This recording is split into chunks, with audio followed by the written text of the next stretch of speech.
Good morning. Good morning. Come, let us read God's word. Read it, memorize it, meditate on it, and apply it. पहला यूहन्ना 5:16 यदि कोई अपने भाई को ऐसा पाप करते देखे जिसका फल मृत्यु ना हो तो विनती करे और परमेश्वर उसे उनके लिए जिन्होंने ऐसा पाप किया है जिसका फल मृत्यु ना हो जीवन देगा। पाप ऐसा भी होता है जिसका फल मृत्यु है। इसके विषय में मैं विनती करने के लिए नहीं कहता। 1 John chapter 5 verse 16 If you see any brother or sister commit a sin that does not lead to death, you should pray and God will give them life. I refer to those whose sin does not lead to death. There is a sin that leads to death. I'm not saying that you should pray about that. Amen. आप देखें, पहले आप समझें कि गुनाह क्या है, पाप क्या है. What is sin? Sin comes from a Greek word called hamartia. In archery, in tirandaji, the word was used when an archer used to shoot a arrow, and then man will grant it with the aim and will say hamartia, hamartia, means the arrow has missed the mark. आप देखें, परमेश्वर ने आदम और हवा को अपनी इच्छा में बनाया था, अपने स्वरूप में बनाया था, उसकी इच्छा पूरी करने के लिए. परंतु आदम और हवा ने किया क्या? उसने परमेश्वर की आज्ञा नहीं मानी. वो फल खाया, देखा, तोड़ा, खाया, और जो है उसने जो है आदम को भी दिया. Sin is that word, hamartia. आप देखिए, John begins with this old topic. वो टॉपिक क्या है? वो है sin that leads to death. आप देखें, जो sin है उसमें दो विचार हैं. There always been a topic for debate. कई लोग कहते हैं कि यहाँ जो यूहन्ना है बात कर रहा है फिजिकल डेथ की. कई लोग जो कहते हैं वो है बात कर रहा है स्पिरिचुअल डेथ की. हम जो बात करते हैं स्पिरिचुअल डेथ की, बात ये करते हैं कि they argue. Take back to verse 13. 1 John chapter 5 verse 13 I write these things to you who believe in the name of the Son of God, so that you may know that you have eternal life. Amen. आप देखिए, जो लोग प्रभु यीशु मसीह पर विश्वास करते हैं उन्हें मिलता है अनंत जीवन, एटर्नल लाइफ. जो नहीं करते हैं उन्हें मिलती है अनंत मृत्यु.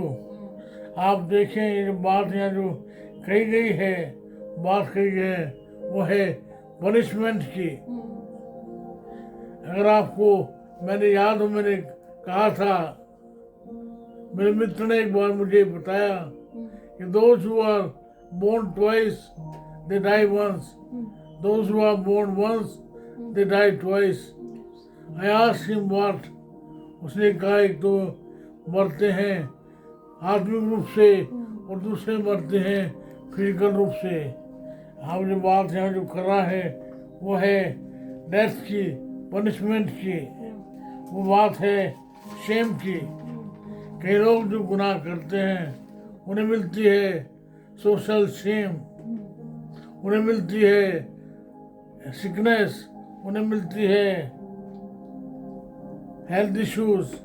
आप देखें, दाऊद कहता है, जब मैंने मेरा गुनाह मान लिया तो तूने मुझे मेरे सारे अधर्म से शुद्ध किया. और जब मैंने मेरा गुनाह छिपा रखा तो मेरा जो दिन है, क्षमा करें, मेरी जो रात है वो दिन काल जैसी जो रात बन गई. मेरी हड्डियां अंदर ही अंदर गलने लगी. जब मैंने मेरा पाप मान लिया तो तूने मुझे क्षमा किया. आप देखें, जो बात है, बात जो है बड़ा, वह विषय है सिन. हमें बड़ा डिबेटेबल है गुनाह क्या है। कई लोग कहते हैं क्या जी बीड़ी पीना पाप है, क्या दारू पीना पाप है।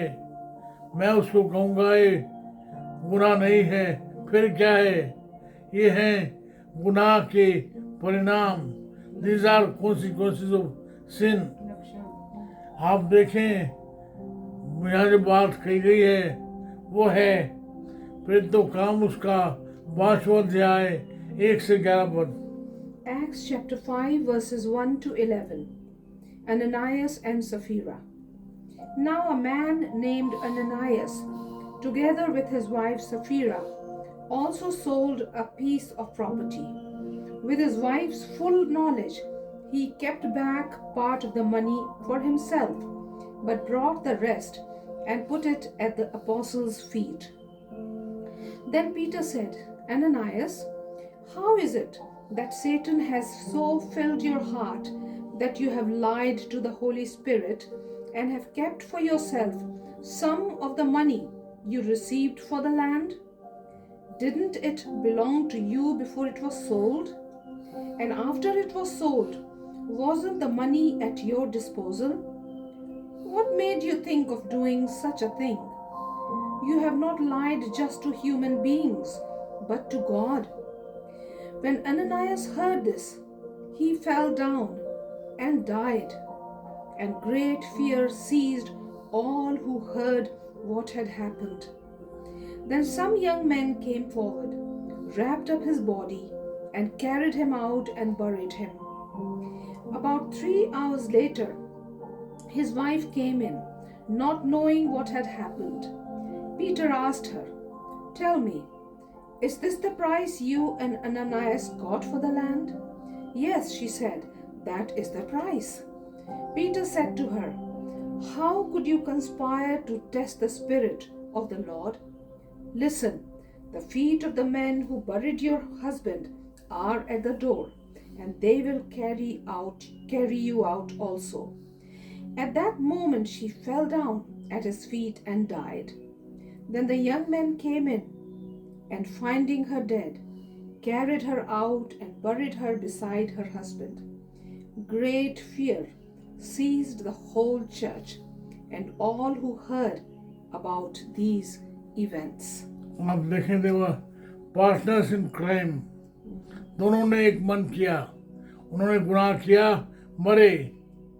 अब सवाल ये आता है कि हम क्या करें।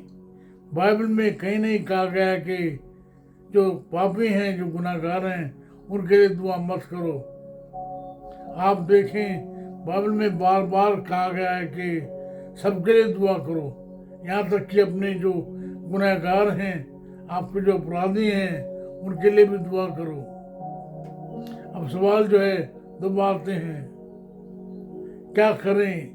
क्या जो गुनाहगार है उसके लिए दुआ ना करें? क्या जो लोग जो गुनाह में पकड़े जाते हैं उनके लिए दुआ ना करें, उन्हें ना समझाएं? मैं कहूँगा कि उनके लिए, सबके लिए दुआ कीजिए। इस पद का जो फोकस क्या है, what is the focus of this verse? आप देखें इस वर्स का जो फोकस है वो है सल्वेशन, नॉट ऑन सिन। आप देखें यहाँ जो बात यूहन्ना कर रहा है वो कर रहा है गुनाह के विषय में, वो तो मेन मुद्दा है, लेकिन जो फोकस है, जो लक्ष्य है वो है गुनाहगार और उनका सल्वेशन। आप देखें प्रभु के जो लोग हैं उनके लिए ये बात जरूरी है कि वो जो गुनाहगार हैं उनके लिए दुआ करें, उन्हें गुनाह में जाने से बचाएं। आप देखें प्रभु का जो सेवक है पूरी ईमानदारी के साथ, पूरी सफाई के साथ बात को बताता है। ये बात मेरे लिए और आपके लिए भी है, मेरे लिए और आपके लिए कि हम जो हैं जो गुनाहगार हैं उनके लिए दुआ करें, उन्हें आगाह कराएं कि गुनाह जो है वो जो है भयंकर बात है। गुनाह में पड़ना वो फंसना बहुत ही भयंकर बात है। बचें। आपके लिए प्रभु का जो अनुग्रह है वो पर्याप्त है, अवेलेबल है। प्रभु में बने रहिए, प्रभु के साथ बने रहिए, प्रभु आपको संभाले। आइए दुआ करें। प्रभु जी, मेरी प्रार्थना है उन गुनाहगारों के लिए, मित्रों के लिए, परिवारजनों के लिए जो आज भी गुनाह में हैं। मेरी प्रार्थना खास कर उनके लिए जो आपके उद्धार में ना आके, आपके पास ना आके बार बार जो है गुनाह में फंसते हैं। उन्हें प्रभु जी आप बताइए, चिताइए, और हम भी उनसे बात करते हैं ताकि वो भी जो है गुनाह से छूटकर आपके मार्ग में चलें। उन पर दया करें, प्रार्थना सुन लें। यीशु नाम से मांगते हैं, आमीन। मुझे मेरी प्रार्थना है मेरे भाइयों के लिए, बहनों के लिए, खासकर जो बीमार हैं, खासकर जो परेशानी में हैं, उन्हें आप संभालें, उनके साथ हों, दया करें। मेरी प्रार्थना है प्रभु जी, आप जो भाई जो बीमार हैं, जो बहन जो बीमार हैं, जो बच्चे जो बीमार हैं, उन्हें आप छू लीजिएगा, चंगाई दीजिएगा। हमारी प्रार्थना सुन लें, यीशु के नाम से मांगते हैं। आज हमारे जीवन को आप ले लें, हमारे जीवन में आज का जो मिराकल है वो आने पाए। प्रभु आप दया करें। प्रार्थना को यीशु के नाम से मांगते हैं, आमीन। परमेश्वर पिता का प्रेम, प्रभु यीशु मसीह का अनुग्रह, पवित्र आत्मा जी की सहभागिता सार्वभौमिक कलीसिया के साथ साथ हमें से हरेक के साथ हमेशा होती रहे, आमीन।